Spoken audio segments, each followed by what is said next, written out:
والو زه یم رحمان خان او تاسو ګورئ پاڅون ټي وي. یو ځل بیا موږ د سوات په چکر باندې راوتي یو، غواړو دا چې تاسو هم ځان سره چکر کې شامل کړو. راځئ موږ سره.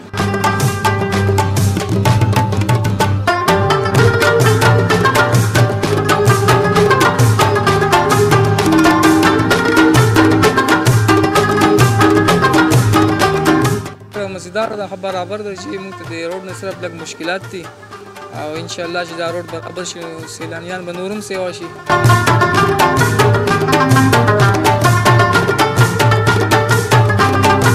د علاقې په حوالې باندې موږ دا وایو چې موږ ډېره ښکلې علاقه ده او ماشاءالله د جنت په شان د جنت یوه ټوکره ده ماشاءالله داسې به ورته ووایو.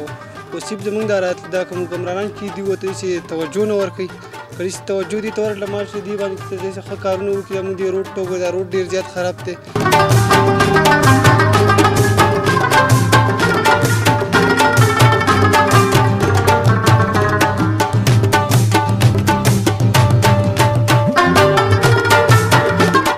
هغه کې خو زموږ علاقه ډېر زیات روانه ده او په اصل کې الله په خپل قدرت ښکلې پیدا کړله، خو لکه د حکومت ته کارونه د لاسه ډېره زیاته خرابه ده، نو موږ ته ډېر زیات کارونه دي دا دې موږ ته وکړي.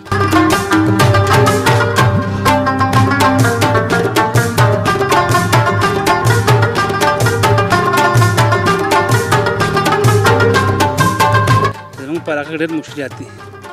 زما خو تقریبا یو شپېته کاله وشو، خو په دې کې ما څه سهولت بیا نه موندو.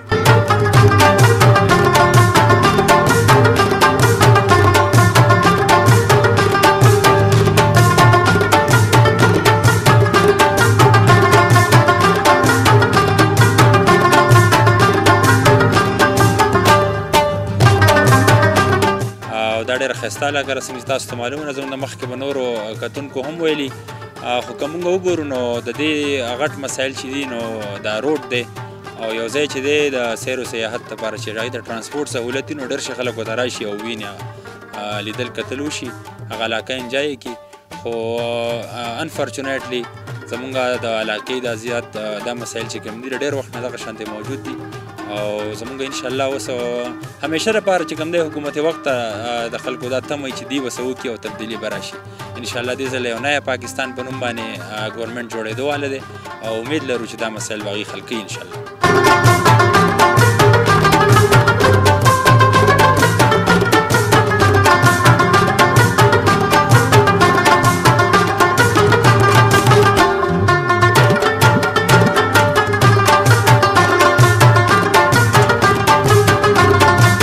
ګرانو مینهوالو، تاسو د خلکو خبرې اترې واورېدې څنګه چې علاقه ښکلې ده، دومره علاقې ته مشکلات هم ډېر زیات سوي دي.